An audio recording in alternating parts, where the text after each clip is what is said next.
भगवान राम, ध्यान देना, मन में विचार किया हम तो मर्यादा से बंधे, हम मर्यादा से बंधे हैं, और जो व्यक्ति मर्यादा से बंधे रहते वैसे व्यक्ति इधर उधर नहीं जा सकते। जैसे आपकी पुत्र वध हो यानी पुत्र हो संस्कृतिवान है तो वो बिना सास ससुर के परमिशन से वो दरबार पर भी नहीं जाएगी और ना वो बाजार जाएगी सरसा बिना परमिशन के। और इसलिए कहा गया कि वो मर्यादा में है तो इसलिए वो नहीं जा सकता। उसी प्रकार भगवान राम भी मर्यादा में है, बिना माँ और पिता के आज्ञा से हम इधर उधर नहीं जा सकते। समझ गए? तो ध्यान देना,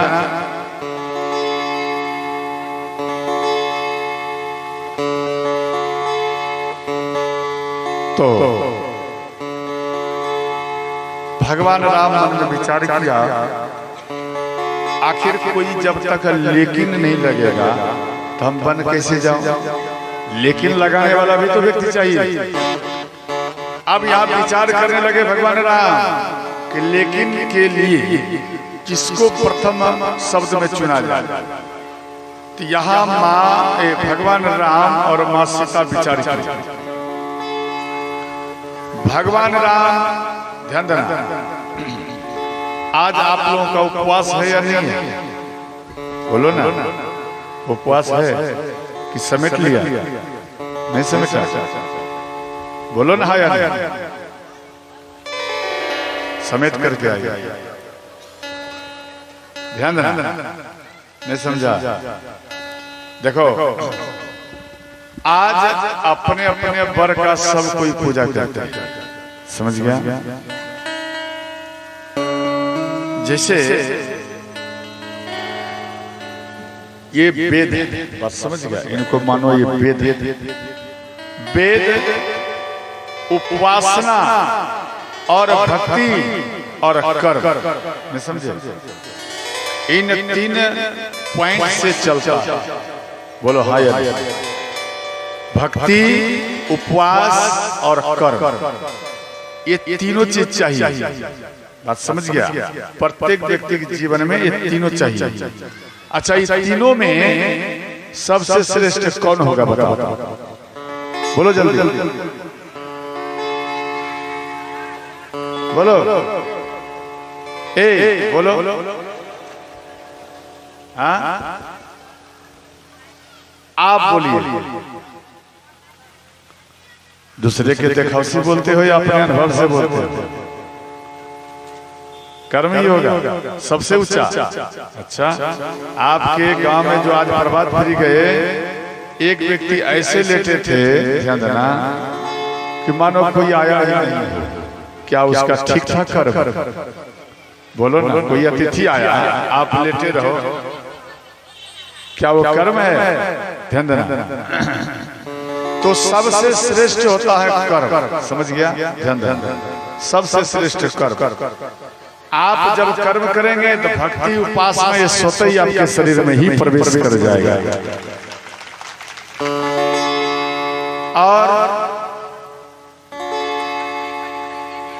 भक्ति नहीं, कर्म, कर्म हो। समझ गया? भक्ति जो है, भक्ति कर्म के सामने में सब दौड़ के आते हैं। अगर आपका कर्म अच्छा है तो भक्ति और उपासना ये दोनों खिल खिल में आ रहे हैं। आप उपवास कर रही हैं और दूसरे को गालियां भी दे रही हैं, ध्यान देना। और आप भक्ति कर रही हैं, भक्ति आप कर रही हैं या कर रहे हैं, परंतु दूसरे का निंदा कर रहे हैं, तो क्या आपका भक्ति होगा? ये फैल कर जाएगा।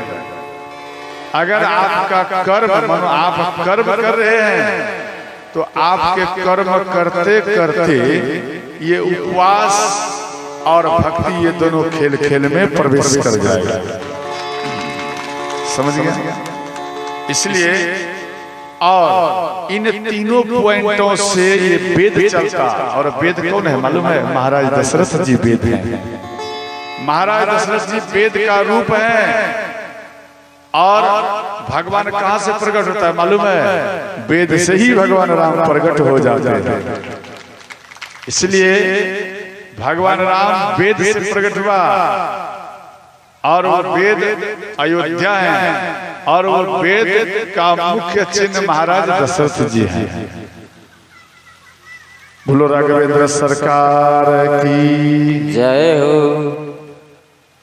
और इसके बाद ध्यान देना, तो एकाग्र अवस्था में एकाग्र में भगवान राम देख लिया कोई माँ के कई के पास में नहीं है, तो भगवान राम छुप के आया। माँ बेड पर बैठी है और भगवान राम नीचे में बैठ गए। नहीं समझे? नीचे में बैठ गए और माँ के कई के चरण नीचे में है और बैठी है।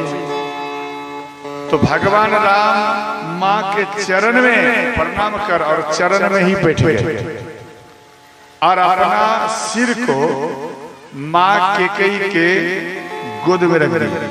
बात समझ रहे हैं? और माँ के कई अपने बेटा राम के सिर पे हाथ रखने लगे और कहने लगे, बेटा क्या बात है बेटा, आज बड़े ही तुम उदास हो बेटा, बोलो बेटा क्या बात है? तो भगवान राम बोले, माँ आज आपके आशीर्वाद की विशेष आवश्यकता है इस राम की। माँ की कही बोली, बेटा बोलो जल्दी में बोलो बेटा, कौन सा आशीर्वाद चाहिए, बोल बेटा। तो माँ भगवान राम बोले, माँ आज कुछ चाहिए। बोले बोल बेटा तुझे क्या चाहिए? बोले माँ अगर मैं आपसे मांगूंगा, अर्थात हम अगर आपसे मांगेंगे माँ, तो आपके ऊपर कई प्रकार का कलंक आ जाएगा। अगर हम आपसे मांगेंगे सौतेली माँ का कलंक आ जाएगा। माँ के कई बोली, बेटा मेरे मुखारबिंद से प्रथम शब्द में हाँ निकला है, इसलिए बेटा मेरे तरफ से हाँ है तो मांग कर दे।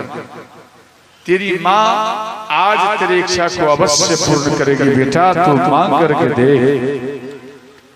अंत में कहने लगे, माँ अगर आपसे मांगूंगा तो सबसे पहले मैया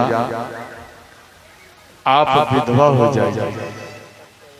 माँ के कहीं रोने लगी, बोले बेटा ऐसा आप क्या मांगने के लिए जा रहे हो जो मेरा सुहाग गुजर जाएगा? बोलो बेटा ऐसा क्या मांगने के लिए जा रहे हो? तो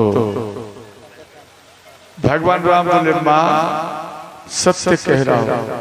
अरे बोल बेटा, आज जो तू मांगेगा बेटा तुझे अवश्य मिलेगा। बोले माँ हम 14 वर्ष के लिए बन जाना चाहता हूं और एक आप ही हो माँ जो इस राम को राम बना सकते हो, वरना ये जीवन भर आ जाएगा पृथ्वी पर, ये राम राम कभी बन नहीं पाएगा। ये बात सत्य है, ये बात बिल्कुल सत्य है। राम को अगर राम बनाया है तो वो केवल एक ही माता है, वो है कि कई माता, नहीं तो राम नहीं बन पाता। क्या बन पाते? कभी नहीं बन पाते। तो माँ के कई बोली, बेटा हम हर कष्ट सहने के लिए तैयार हैं, लेकिन बेटा आप हमें ये बता हमको क्या मिलेगा? माँ के कई कह रही हैं, बेटा हमको क्या मिलेगा? देखो आप आज व्रत धारण किया, व्रत धारण में आप अपना मन रखो कथा में, ध्यान दें, पति का लंबायु होगा, ये व्यासपीठ से आशीर्वाद है, समझ गया। इसलिए ध्यान रखो कथा में, इधर उधर अनगरल बात में मत रखो ध्यान, समझ गया। तो यहाँ माँ के कई बोली बेटा हमको क्या मिलेगा बोलो। तो भगवान राम बोले माँ बोल क्या चाहिए। आज माँ तू जो मांगेगी ये बेटा आपका राम वही इच्छा आपका पूर्ण करेगा, बोलो बोलो। तो माँ के कई बोली बेटा आपको मेरे कोख से एक बार जन्म लेना पड़ेगा। क्यों? इस बार तो माँ कौशल्या के कोख से जन्म लिया, लेकिन एक बार आपको मेरे कोख से जन्म लेना पड़ेगा बेटा, यही मांग है और हमको कुछ नहीं चाहिए बेटा। ध्यान देना, भगवान राम बोले माँ तथास्तु। वही महाराज दशरथ जी, ध्यान देना, वासुदेव बने और वही माँ केकई माँ देवकी बनी और कारागार में कंस उनको बंद किया और 8वां बालक के रूप में भगवान राम ही कृष्ण के रूप में अवतार लिए। बोलो कृष्ण कन्हैया लाल की जय हो। तो भगवान राम अपने वचन को पूरा कर, बस समझ गए। ध्यान देना, आप वचन लेंगे तो आप फेल कर जाएंगे। ध्यान देना, आप वचन लेंगे तो आप फेल कर सकते हैं, लेकिन भगवान राम अगर वचन ले लिया है तो वो कभी जीवन में फेल नहीं कर सकते, वो पूरा कर। इसलिए ध्यान देना। तो अंत में भगवान राम माँ के कई के चरण में प्रणाम किए और अपने महल में आए। और इधर माँ के कई को जब अपने बेटा राम का बिछड़ने का जब दुख आया, अब तो राम से तो ज्यादा प्रेम करती थी माँ के कई, जब इनको ज्यादा दुख महसूस हुआ अब मेरा बेटा राम चला जाएगा 14 वर्ष के लिए, फिर हम अपना बेटा को कैसे याद करूंगा, कैसे दर्शन करूंगा। जिस बेटा को आपने डेली देखा, अगर वो बेटा एक दिन के लिए अगर गायब हो जाता है तो माँ को दिन भरी छटपट लगा रहा है, आज मेरा बेटा नहीं देख रहा, कहाँ चला गया। उसी प्रकार से माँ के कई पहले छटपट करते, अब मेरा बेटा राम चला जाएगा, अब मेरा बेटा राम चला जाएगा। तो माँ के कई समाधि में आ गया। जब कोई कष्ट हो ना या कोई सुखी हो, खुशी वाली बात हो, तो आप इधर उधर बात को मत फैलाइए, डायरेक्ट आप समाधि में ही बैठ जाइए। ध्यान करो, तप करो, तपस्या करो, समझ गया। काम बिगड़ा हुआ है तो सबर जाएगा, अगर सबरा हुआ है तो उसमें और पावर ही पावर आ जाएगा। तो इसके बाद ध्यान देना, श्री राघवेंद्र सरकार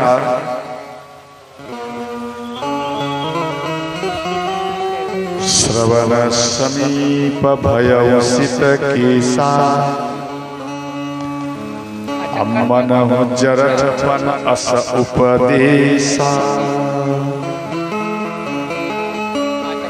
महाराज दशरथ जी सुबह में जब जगे तो मुख को जल में धोए, इसके बाद दर्पण में गए।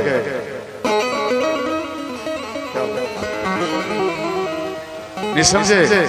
दर्पण में अपना मुख को देखते ना, तो महाराज दशरथ जी जैसे दर्पण के पास में गए तो कान के पास में एक केस पका हुआ, समझ गया। अब मन में दिमाग लगाया, मेरे कान के पास में एक केस पका हुआ है, दिमाग लगा 60,000 वर्ष हो गया है महाराज दशरथ जी का उम्र, 60,000 वर्ष, ऐसा नहीं 60 वर्ष नहीं, 60,000 वर्ष।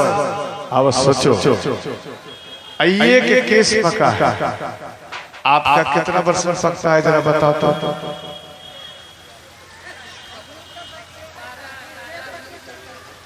हम तो देखे हैं 18 वर्ष के युवक, 16, 17, 18 वर्ष के केस पका हुआ। अब सोचो, ये तो नियम कमजोर होने के बाद ऐसा होता है, समझ गया। अगर नियम मजबूत रहे तो उनका केस नहीं पकेगा। तो अंत में ध्यान देना, केस पका हुआ है, ये मन में सोचे इससे अच्छा है अब हम राम को राज तिलक में बैठा दे। क्यों? अब हम वृद्ध हो गया, एक केस पका है तो महाराज दशरथ जी कहते हैं हम बुढ़ा हो गया, बूढ़ा हो गया, अब बेटा राम को राज तिलक पर बैठा दो और हम तपस्या करने के लिए चला जाऊं, इसी में लाभ ही लाभ होगा। अच्छा एक बात बता मेरी मैया, आपके तो केस बहुत पक गया, ठीक है, क्या अभी भी चाबी छोरी है क्या? बोलो बोलो, तिजोरी का चाबी छोरी है? बोलो। चाबी कस के और पकड़ती है माता। जब जब उम्र वृद्ध की ओर जाता है तब तब चाबी और कस के पकड़ता है। आज जो हम चंदा चिट्ठा में गए, पति कह रहा है कोई बात नहीं बाबा बोल दिया तो 500 दे दो, और पत्नी कहती है अरे नहीं नहीं ये क्या बोल दिए। हाँ समझे, ध्यान देना। आप चाहे करोड़पति हो, आप चाहे करोड़पति रहिए, आपके अंदर में पावर नहीं होगा दान करने का। चाहे आपके अकाउंट में करोड़ों रुपया हो, चाहे आपके घर में करोड़ों रुपया हो, आपके अंदर में पावर नहीं होगा दान करने का। दान करने का जो पावर होता है उसका ये अकाउंट ही एक अलग होता है। उसको धन की जरूरत नहीं है, हमें धन होगा, रुपया होगा तभी दान करेंगे, समझे? ये उनको आवश्यकता नहीं है, उनको एक ही आवश्यकता है कि दान करना है तो वो कर्ज भी उठाकर वो अपने अकाउंट से वो रुपया को दान में दे।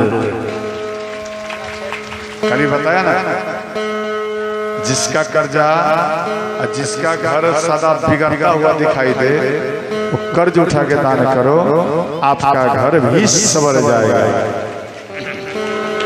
तो गुरु विश्वामित्र के पास में आए, एक गुरु वशिष्ठ के पास ये बात कहने, नाथ राम करी के उपराजो कहिया पाकर करी क्या समाजो। राम सिया राम, जोर से बोलो, सिया राम जय राम, राम सिया राम, सिया राम जय जय राम। पुनि ना सोच तन रहेगी जाओ, जेहि ना होय पाछे पछताओ। राम सिया राम, सिया राम जय जय राम, राम सिया राम, सिया राम जय जय राम। मंगल भवन ओ मंगल हरि, ओम संगीत जपत त्रिपुरारी। राम सिया राम,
तो इधर महाराज दशरथ जी गुरु जी के चरण में गिर गए और कहने लगे, गुरु जी हम तो वृद्ध हो गया, लेकिन आप मेरे ऊपर थोड़ा कृपा बरसाइए। हम नहीं चाहते हैं राज्य पर बैठने के लिए। अब मेरा केस पक गया। अब मेरा एक ही सोच है कि राम के राज गद्दी पर बैठा दो। ये हमारा सोच है। और वह दिन कौन सा होगा आप बताइए, जिस दिन की राम को मैं राज्य गद्दी पर बैठाऊं। अच्छा एक बार बताइए,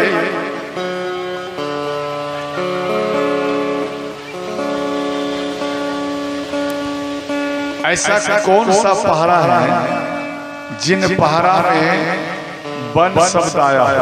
3 पहरा, जैसे 11, 12 ऐसे में बोलो, ऐसा कौन सा पहरा है जो वन का शब्द आया हो और 3 शब्द हैं? बोलो फटाफट।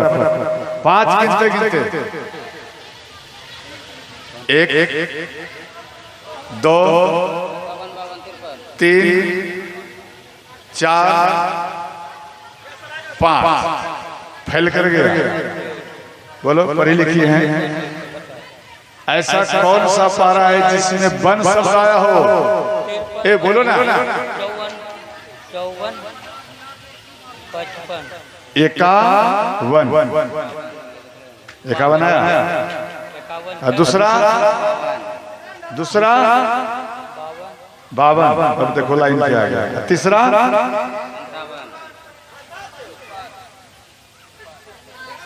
1 हुआ, वो भी 1 हुआ। ढूंढते रहना, तब तक मैं बता रहा हूं 2 1 का। ठीक है, ध्यान देना। अगर आप ध्यान देकर सुनना। हाँ ठीक, राइट। देखो हम पढ़े लिखे नहीं हैं, हम तो आप ही से ज्ञान लेते हैं और आपको बता देते हैं। समझ गया? मेरे पास में कोई ये नहीं है। हम क्या कहते हैं उसको? अंगूठा छाप। ये समझे? हम पढ़ा लिखा नहीं, लेकिन आपका कृपा है तो थोड़ा मोड़ा बोल लेता हूँ। देखो 51, अगर आपका आयु 51 वर्ष हो जाए तो दिमाग लगा, तिजोरी का चाबी बेटा पुतों को थमा दो, लोभ को छोड़ो। समझ गया? तो फिर भी अगर 51 में नहीं आप संभल पाए, 1 साल फिर दिया गया समय, कोई बात नहीं। 52, जब 52 वर्ष आपका आयु हो जाए तो आप बेटा बेटी को चाबी दे दो। अगर फिर भी 52 में नहीं दिया तो ध्यान देना, गिनती करो, 4 साल दिया जाता है। 4 साल फिर गिफ्ट में दिया जाता है आपको विचार करने का। 4 साल क्या है ध्यान देना। 51 52 तो हो ही गया, 53 54 55 और 56, 4 साल हुआ ना। ये 4 साल आपको विचार करने के लिए देगा, और 4 साल के बाद में 57 आया ना, 57 बोलो ना, 57 हुआ, उसमें 1 शब्द आया, इसलिए 3 पॉइंट है। 57 के उम्र में हर हालत में अपना चाबी तिजोरी को त्याग करके एक सन्यासी जैसा जिंदगी का आप निर्वाह करो। बात समझ गया? अगर आप इसमें नहीं किया, वही बेटा पुत्र हो, ध्यान देना, क्या करेगा? जबरदस्ती में आपका चाबी छीनेगा। जब जबरदस्ती में चाबी छीनेगा तो आपका प्राण ही खींचा जाएगा, प्राण खींचा जाएगा। जान जाए तो जाए, पर धन नहीं जाए। बात समझ गया ना? इसलिए दिमाग लगाओ, तिजोरी के चाबी को हटाना। एक आपके गांव के गुरुजी थे ब्राह्मण में, ध्यान देना। वो जब आए, मुस्कुराहट तो बड़ा अच्छा दिया, हम लोग खुश हो गए। जब भिक्षा मांगा तो उधर से 11 रुपया निकाला। और बाहर वाले जितना थे आपके गांव के 2-4 व्यक्ति बोले बाबा यहाँ जरूर 2100 मिलेगा। हम बोले अच्छा। हम उसको बोल दिया देखना इसका विकेट पहले टूट जाएगा। तू 2100 की बात करता, कहीं ऐसा ना हो जाए कि 21 रुपया लेकर उधर से आ जाए। अंत में आया 11 रुपया। बोले क्या समाचार है बबुआ? बोले महाराज जी आप ही का बात सबसे हुआ। अंत में विशेष कहने पर 51 रुपया हुआ। वो बड़ा कष्ट में समझे। ऐसा लगता है कि प्राण अगर चला भी जाएगा तो कोई बात नहीं, लेकिन रुपया कोई यहाँ से नहीं लेके जाए। बोलो देखो, पिता का आवाज बंद हो गया, समझ गया। और एक गैया थी, गैया झाड़ू को चबा रही थी, समझ गए। अब पिता खाट पे लेटे और बेटा को बार बार इशारा कर रहे हैं, बार बार कि मतलब झाड़ू खा रहा है बेटा, झाड़ू को बचाओ। अंतिम सांस में गिर रहा है, इशारा कर रहा है, इशारा। तो बेटा के अंदर में सोच आया मेरे पिता का अंतिम समय चल रहा है, हो सकता है कहीं पर धन छुपा करके रखा है, इसलिए मेरे पिता बार बार इशारा कर रहा है। तो डॉक्टर को लाया और उसको बोल दिया कि आप ऐसा दवाई दो जब मेरे पिता कम से कम 5 मिनट कुछ बोले। तो इंजेक्शन लगाया, 2, 4, 5 इंजेक्शन लगाया। तो वो इंजेक्शन कितना का ध्यान देना, 5000 का इंजेक्शन लगा दिया। तो पिता थोड़ा सा बोला, बेटा बोलता है पिताजी हाँ बोलिए क्या बोल रहे थे, कहाँ पे धन है? बोले रे मूर्ख धन की बात करते हो, अरे देखो उधर गैया झाड़ू खा रहा है, अरे उधर देख। और बेटा कहते और क्या कह रहे थे? और बोले और कुछ नहीं, यही कह रहे थे झाड़ू खा रहा है। बोले पिताजी 5100 रुपया खर्चा हो गया आपको सुई देने, ये झाड़ू तब महंगा पड़ गया, समझे। इससे अच्छा ये 5100 को बचा लेते। और नहीं समझे लोभ, नहीं समझे लोभ, मरते मरते भी अपना संपत्ति को रखना पड़ता। ध्यान देना, जो ध्यान देना, जो व्यक्ति हरदम बेटा, नहीं समझे, बेटा बेटा करता है, बेटा के ऊपर कर्ज भी हो जाता है पिता का, तो वो पिता अगर सन्यासी नहीं बन पाया, अगर भजन नहीं ले पाया, अगर जाप नहीं कर पाया, अगर ध्यान नहीं कर पाया, ध्यान देना, वो बेटा बेटा ही करेगा। वो मरने के बाद में वो बेटा के दरबार में बैल बन करके ही प्रकट होगा। और उसके बाद दिन रात वो बैल चलेगा, मेहनत करेगा, और वही बेटा उसके शरीर पर चाबुक मारेगा, नहीं मारेगा। और वो बैल जो है वो रोता है, बेटा तेरे कर्ज को मिटाने के लिए हम बैल बन कर आया, अरे तू मुझे नहीं पहचान रहा है, मैं तेरा पिता हूँ और तेरे कर्ज को समाप्त करने के लिए बैल बन कर आया। क्यों पीटते हो बेटा? ये कुछ सुनने वाला नहीं है, वो सीधा पिटाई करेगा, इस तरह कोई बात नहीं। अब दिमाग लगा, क्या चाहिए आपको? पिटाई, दिमाग लगा। इसलिए धन की विषय को छोड़कर चलना। बात समझ गए?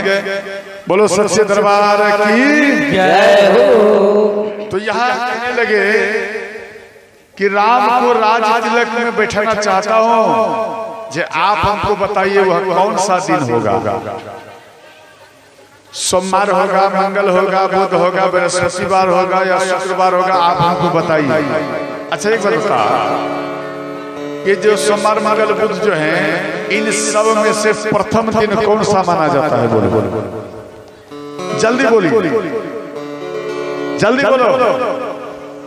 हाँ, सोमवार वाला पहले हाथ उठा, कौन कौन बोले? अच्छा सोमवार वाला। उसके बाद दूसरा कौन सा बोले? बोलो अभी बोली ना, कुछ बोलती है कहीं नहीं, बोलो। हाँ, बृहस्पतिवार। ध्यान देना, ये माता बोली लेकिन ये फैल कर गई बोलते बोलते। बोलो जल्दी। संडे माना रविवार, राइट, ये बिल्कुल सही है। इधर सब उसके बाद प्रथम में आप देखना, कैलेंडर में भी देखना तो पहले आएगा संडे। आता है या नहीं, बोलो ना। प्रथम दिन आएगा रिलैक्स में रहो, दूसरा दिन आएगा काम करते रहो। समझ गया? इसलिए यहाँ कहते हैं सोमवार, मंगल, बुध, बृहस्पति, शुक्र, शनिचर, इतवार। बताइए हे गुरु जी, कौन सा दिन राम के लिए राज तिलक में शुभ होगा? तो यहाँ कहते हैं कि हे महाराज, बेगी विलंब ना करियन सजिया सबहि समान, सुदिन सुमंगल तबहि जब राम हो ही युवरा। अर्थात जिस दिन राम राजगद्दी पर बैठ जाएगा, नहीं समझे, चाहे बृहस्पतिवार हो, शनिवार हो, रविवार हो, सोमवार हो, मंगलवार हो, कोई सा दिन हो, जिस दिन राम राजगद्दी पे बैठ जाएगा वही दिन मंगल ही मंगल हो जाएगा। समझ गए? तो अंत में महाराज दशरथ जी अयोध्या में आए, सुमन जी को इस सारा बात बताया। सुमन जी खुश हो गए, अब राम बबुआ राज तिलक पे बैठेगा और ये राजगद्दी बैठेगा, अब ये हमारे भी राजा होंगे राम। ये बात पूरा नगर में फैल गई। तो सुनत राय अभिषेक सुहावा, बाज गह गह अवध बधा। अब पूरा अयोध्या में ध्यान देना, ये बात फैल गया कि राम का राज तिलक होने वाला है। ध्यान देना, सब कोई अपने घर को सजाए, दीपक लगाए, घर में जो सजना पड़ता ये सब सजाए, और जो गरीब क्वालिटी के थे उनको सामग्री अगर नहीं जुट रहा था तो महाराज दशरथ जी अपना भंडार को से ले जाकर उनको सामग्री देते थे कि आप अपने घर को सजा लीजिए। ऐसे राजा होते हैं। ध्यान देना, राजा इसी को कहा जाता है जो प्रजा झुकने वाला है, गिरने वाला है, उसको हाथ पकड़ कर उठा ले, वही सच्चा राजा होता है।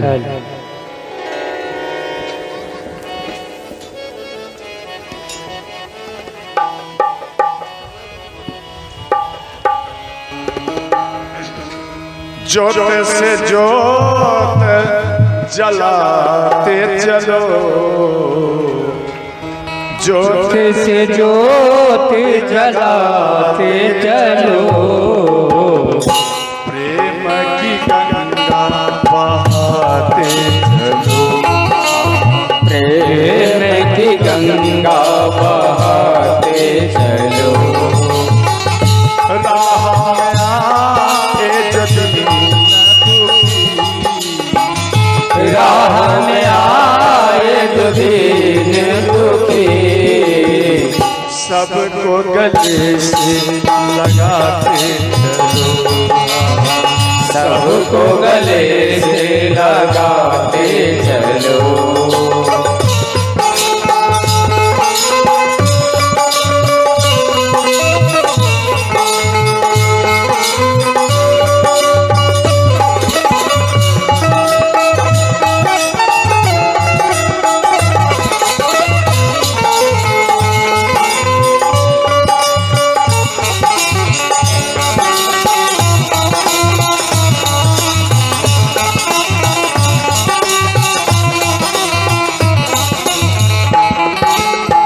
कहते हैं जिसका न कोई संगी साथी, ईश्वर है रघुवाला,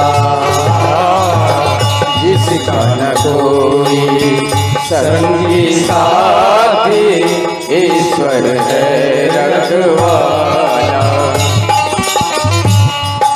क्या बोल रहे हैं? जिसका संगी साथी कोई नहीं है, उसका रखवाला कौन है? ईश्वर है रखवाला। चाहे हिंदू हो या मुस्लिम हो, ईश्वर है रखवाला।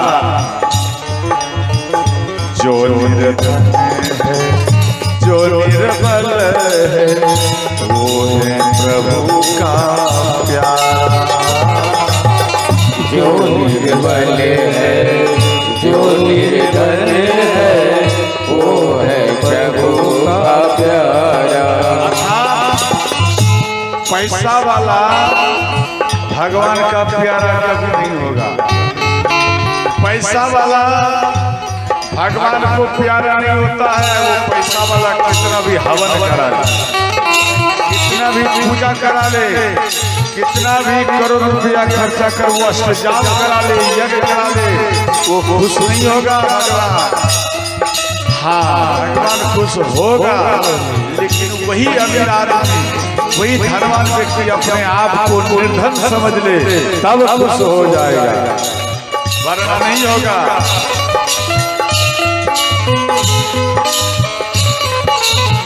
जो निर्धन है, जो निर्बल है, वो है प्रभु का प्यारा। जो निर्धन है, जो निर्बल है, वो है प्रभु का प्यारा। प्यार के मोती लुटाते चलो, प्यार की मोती लुटाते चलो, प्यार के मोती लुटाते चलो, प्यार की मोती लुटाते चलो। प्रेम की गंगा बहाते चलो, प्रेम की गंगा बहाते चलो। राह में आए जो दीन दुखी, राह में आए जो दीन दुखी, सबको गले से लगाते चलो, सबको गले से लगाते चलो।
गई है छाई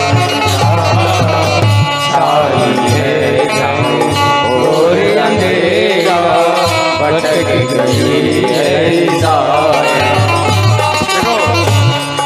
छवो अंधेरा, छवो इसको कहा जाता है पूरब, पश्चिम, उत्तर, दक्षिण। ये चार हुआ दिशा, लेकिन छह क्यों बोले? एक नीचे और ऊपर, अर्थात इन सबको मिला दो कितना हो जाएगा? छवो दिशा। जिसका छवो दिशाओं में अंधेरा हो जाए, ये समझे ना, तो उसका मन भटक जाता है।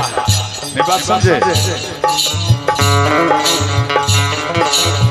छाई है छवो और अंधेरा, भटक गई है दिशा। छाई है छाओ और अंधेरा भटक गई है दिशा। किसका भटक जाता है? याद रखना, मानव बना बैठा है दानव, जिसको व्याधा सुनाए। मानव बन बैठा है दानव, किसी को व्यथा सुनाए। दानव क्यों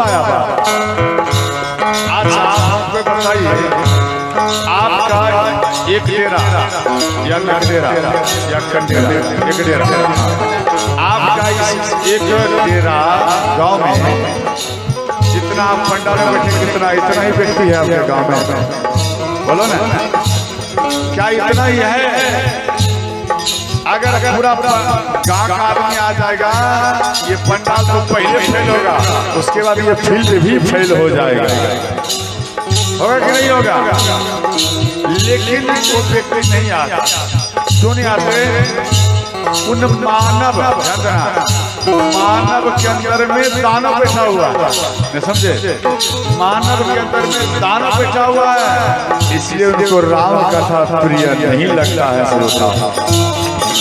एक आपके गांव के व्यक्ति मिले और उनको पूछा गया पत्नी आती है इस पंडाल में, तो बोला नहीं हम ये सब सुनने के लिए नहीं जाते, हम ये कथा सुनने के लिए नहीं जानते हैं, इस कथा से हमको कुछ होने जाने वाला नहीं। क्यों ऐसा बोले? कारण क्या है? मानव वही किसको मानव बन बैठा है दानव, किसको बता सुनाए। धरती को स्वर्ग बनाते चलो, धरती को स्वर्ग बनाते चलो, धरती को स्वर्ग बनाते चलो, धरती को स्वर्ग बनाते चलो। प्रेम की गंगा बहाते चलो, प्रेम की गंगा बहाते चलो।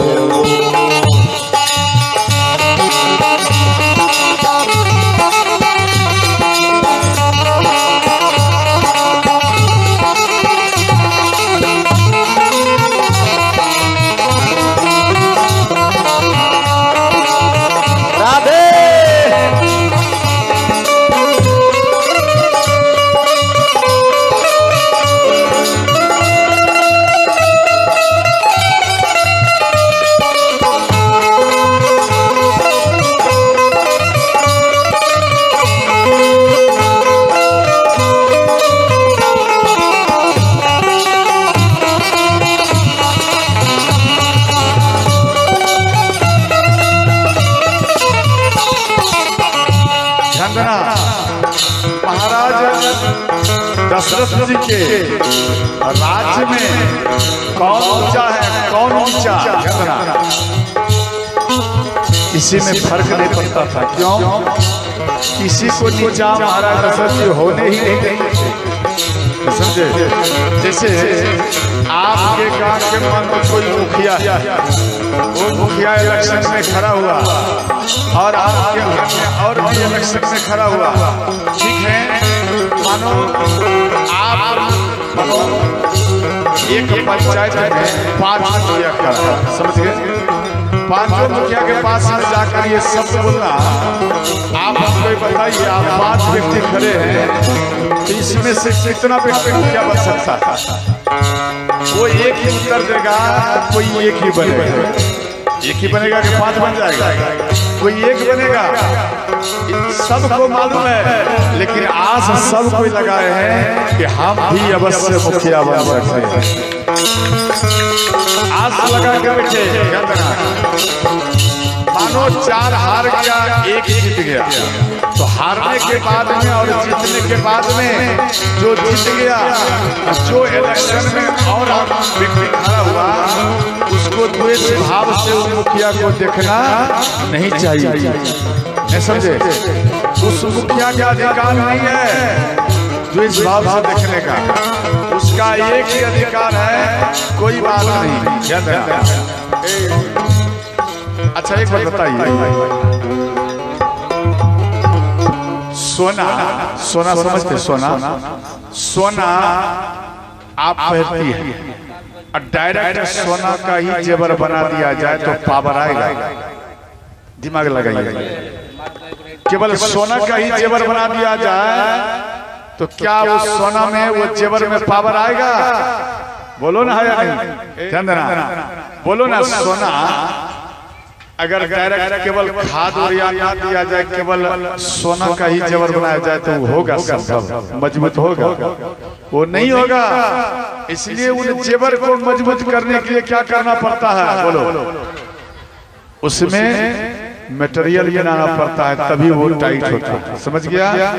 नहीं समझे? जैसे सोने में मिलता सुहागा प्रभु जी, अर्थात सोना में मिलाता इसलिए कि वो मजबूत हो। और भगवान नारायण बनाता एक को है, लेकिन 5 व्यक्ति को खड़ा इसलिए करता है, जो एक जीतेगा उसका छाती बहुत ज्यादा पुष्ट होगा। आप निर्विरोध जीत लिया वो बड़ी बात नहीं है, आप लड़ करके जीतो उसमें सबसे बड़ी बात माना जाता है। समझ गए? अरे हम तो इलेक्शन में खड़ा हुआ जीत गया, वो सब जो ना जीतने के बराबर है या नहीं? अगर संघर्ष हो, कोई पहलवान लंगोटा पहन लिया और अखेरा में दौड़ गया, उसका कोई जोर ही नहीं हुआ, तो वो बेजोर रहने से क्या फायदा है भाई? नहीं समझे? उसका कोई यानी उसका कोई सामना नहीं कर पाया, वो पहलवान का क्या बल है कोई देख पाया? और वो पहलवान लड़े, एक पहलवान जीत जाए तब मालूम परिणाम सच में ये पहलवान ठीक है, ये मजबूत है। समझ गया? उसी प्रकार से एक मुखिया होता है। समझ गया? और जीतने के बाद मुखिया का कर्तव्य है कि जितना जीतने वाला है या जितना हारने वाला है, वो भी हमारे संतान के ही रूप में है। उसको अपना संतान के समान समझना चाहिए। मुखिया मतलब मुख्य व्यक्ति। जैसे आपके घर में भी मुखिया है, कौन? तो आपके पिता। समझे? मुखिया आपकी माँ। तो आपके घर में जब मुखिया है तो मुखिया अपने बेटा के शत्रु के रूप में नहीं देखना चाहिए। क्या शत्रु के जैसा देखोगे? आप अपना संतान जैसा देखोगे। भले वो बेटा गालियां ही दे, लेकिन फिर भी माँ उसके ऊपर ज्यादा ही कृपा बरसाती है। समझ गया? तो याद रखना। इसलिए कह रहे हैं महाराज दशरथ जी के दरबार में, राज्य में, कौन है ऊंचा कौन है नीचा, सब में वही सवार। कौन है ऊंचा कौन है नीचा, सब में वही समाया। भाव के झूठे भरम में ये मानव भरमाया। भाव के झूठे भरम में मानव है भरमाया। झंडा धर्म ध्वजा फहराते चलो, धर्म ध्वजा फहराते चलो, प्रेम की गंगा बहाते चलो, प्रेम की गंगा बहाते चलो।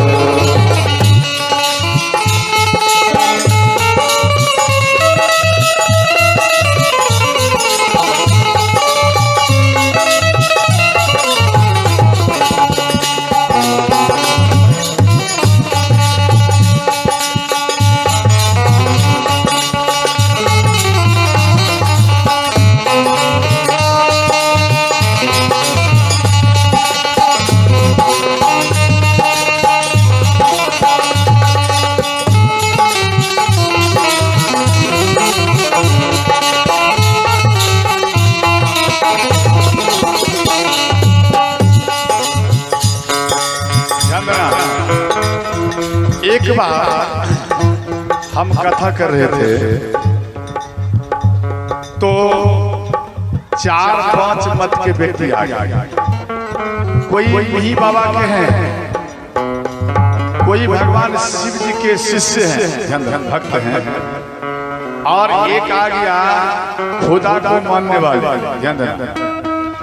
और एक आ गए राम को मानने वाले, एक आ गए कबीर साहब को मानने वाले, एक आ गए निरंकारी को मानने वाले,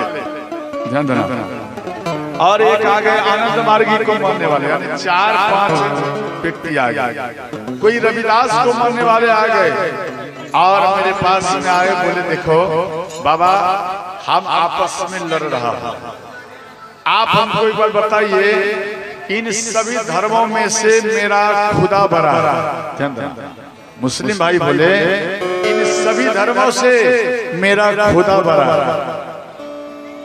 अब इधर शिव जी के भक्त बोले नहीं नहीं खुदा बड़ा नहीं है, भगवान शिव बड़ा है। कोई बोले नहीं नहीं राम बड़ा है, कोई बोले नहीं नहीं रविदास बड़ा है। और हम चक्रव्यूह में फंसते गए। और नीबवा के भक्त बोले नहीं नहीं सबसे बड़ा हमारा गुरु महाराज। इस प्रकार से कहने लगे। और कोई बोल दिया कबीर साहब के भक्त, अरे कबीर साहब से सब प्रकट हुआ है इसलिए सबसे बड़ा कबीर साहब हमारे हैं। और हम चक्र में फंस गए। भाई हम क्या उत्तर दें? सब अपना अपना धर्म को बोले, हम क्या उत्तर दूं? भगवान शिव को याद किया भोलेनाथ, अब इन संकट से हमको निकालो। तो हमारे अंदर में एक विचार आया है, भगवान शिव जी की कृपा से। देखो संसार में जितना धर्म है चाहे खुदा ही क्यों ना हो, याद रखना। आप खुदा वाले के पास में जाना, वो भी कहेगा मेरा खुदा ही बड़ा है, खुदा से ही सब प्रकट हुआ। नहीं समझे? ये बोला। अब देखो ध्यान देना, मानो ये पंडाल है, बांस का है, दिमाग लगा ध्यान देना। जैसे ये पंडाल है बांस का और एक दूसरे में सब टच है या नहीं? बोलो एक दूसरे में सब है ना। अब मानो ये लोहा का हो जाए, मानो ये सब लोहा का हो जाए और एक उधर से उस कोने में 200 पावर का तार को सटा दिया जाए, बिजली वाला 200 पावर का तार उधर सटा दिया जाए और थर्मामीटर से इधर नापा जाए तो इसमें कितना पावर दिखाएगा बताओ? नहीं समझ में आया? फिर से पूरा पंडाल है लोहे का, जाल के साथ, समझ गया? एक कोने में 200 पावर का वोल्ट लाइन को सटा दिया जाए, बिजली, नहीं समझा? जैसे लोहा में अगर सटा दो कहीं भी छुओ तो करंट मारता है कि? बोलो ना है यार। काम करना, बेड अगर लोहे का है उधर 200 पावर का बिजली सटा देना करंट, इस कोने में छूना, क्या करंट नहीं मारेगा? करंट मारेगा। उसी प्रकार से बता रहा हूँ, उस कोने में 200 पावर का वोल्ट सटा दिया जाए और इस कोने में अगर नापा जाए तो कितना वोल्ट दिखाएगा बताओ? बोलिए 200 ही दिखाएगा ना? ध्यान देना। उसी प्रकार से ध्यान देना, ये जाल के समान सब धर्म है। बात समझ गया? आप कहाँ भी थर्मामीटर लगाइए, आप जिस धर्म में हैं, समझे? आप जिस धर्म को मानते हैं उससे बड़ा ना कोई, समझे? आप अगर शिव को मानते हैं तो उससे बड़ा ना कोई खुदा के मानते हैं तो खुदा से बड़ा ना कोई। बात समझ गया? और इन सब को एक मिला दो, ध्यान देना, ये जितना है थाल पत्ता है। अब जड़ में आ जाओ। एक ब्रह्म है, एक सत्य, एक परमात्मा। एक ब्रह्म है, एक सत्य है, एक है परमात्मा। हजार नहीं, एक ब्रह्म है। बात समझ गया?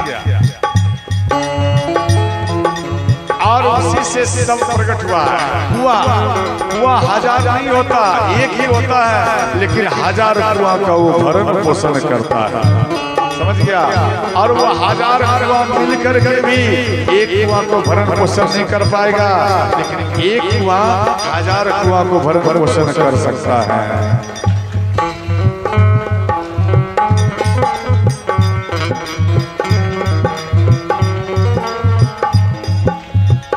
एक ब्रह्म है, एक सत्य है, एक ही है परमात्मा। एक ब्रह्म है, एक सत्य है, एक ही है परमात्मा।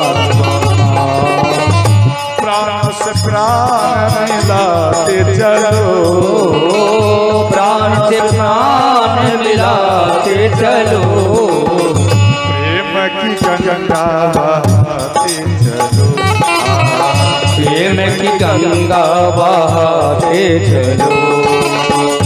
राह में आए जो दीन दुखी, ये राह में आए जो दीन दुखी, सबको गले से लगाते चलो, सबको गले से लगाते चलो, प्रेम की गंगा बहाते चलो, प्रेम की गंगा बहाते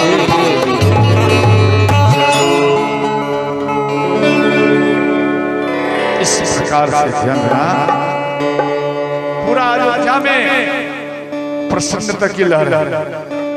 और इधर ध्यान देना, तो भगवान राम एक जंगला में ऊपर में है, और जंगला में ना खिड़की समझते, खिड़की को खोल दिया गया, और जैसे ही बाहर में देखे भाई तो पूरा अयोध्या में उत्सव चल रहा है।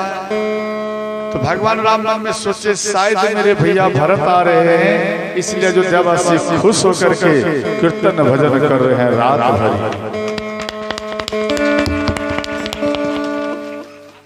इसी कारण से ये मन में सोच रहे हैं। तो ध्यान देना, देखो भगवान श्री राम भरत जी को बहुत ज्यादा स्नेह रखते थे। जैसे आप गुरु को याद करते ना, गुरु जब दीक्षा देते तो गुरु दीक्षा 3 प्रकार से दिया जाता है। ध्यान देना, प्रथम है नयन दीक्षा, ध्यान देना, ये स्पर्श दीक्षा। स्पर्श दीक्षा क्या है? अच्छा बताओ, इन सभी में जितना स्त्री पुरुष या बच्चे बच्चियां हैं, आप इन सब में शिव जी के कितने भक्त हो? जरा हाथ उठा के हमको संकेत करो। शिव शिष्य जिसको कहा जाता है, डरना नहीं है, बात अच्छा बोलूंगा, ज्यादा संख्या होगा तो विशेष बात बताऊंगा, और 2-4 होंगे तो नहीं बताऊंगा। जरा हाथ ऊपर करके हमको संकेत करो। आप सब शिव जी के शिष्य हैं? हाँ, सब शिव शिष्य हैं। बोलो शंकर भगवान की। बहुत सुंदर। अब तो हमें बताना पड़ेगा, हम तो सोचे नहीं बताओ, लेकिन बताना पड़ेगा। ध्यान देना, प्रथम दिया गया स्पर्श दीक्षा। देखो आप जब माला लेते तो गुरु के पास में जाते, तो गुरु आपको माला देंगे और तिलक देंगे। उसके बाद गुरु जी के आप चरण में गिरेंगे, समझ गए? और उनके शरीर के द्वारा मंत्र उनके चरण के द्वारा आपके शरीर में प्रवेश करेगा। समझ गए? उसी प्रकार से याद रखना, जैसे रविवार के दिन गुरु हरेंद्रानंद जी महाराज चले गए, क्या सत्य बात है? चले गए। ऐसे तो उनकी पत्नी पहले चली गई, अब इनके बाद ये भी चला गया। देखो कोई संत अगर चला जाता है ना, जैसे मनुष्य में दुख होना चाहिए, लेकिन दुख नहीं होता। ध्यान देना, आप पंछी में देखना, पंछी जैसे कौवा, समझ गया? एक कौवा अगर मर जाएगा तो 1000 कौवा उस बीच में आ जाता है। आता है या नहीं? आप एक कौवा को रगड़ कर मार देना, आप देख लेना 1000 कौवा आपको इतना चोट मारेगा कि आपके शरीर को घायल कर देगा। आप जरा दिमाग लगा के देख लेना, बताओ उनके संस्कार को आप देखो और अपने जीवन में उतारो। आप जीवन में उतारिए, लेकिन कौवा में नहीं मरेगा। यहाँ मनुष्य में क्या है? उन पक्षियों का भी ज्ञान नहीं, जितना पक्षियों में ज्ञान है उतना इस मनुष्य में भी ज्ञान नहीं है। एक दूसरे का हावी में है, वो मर जाए और मैं जीऊं, ये विशेष करके भाव रहा।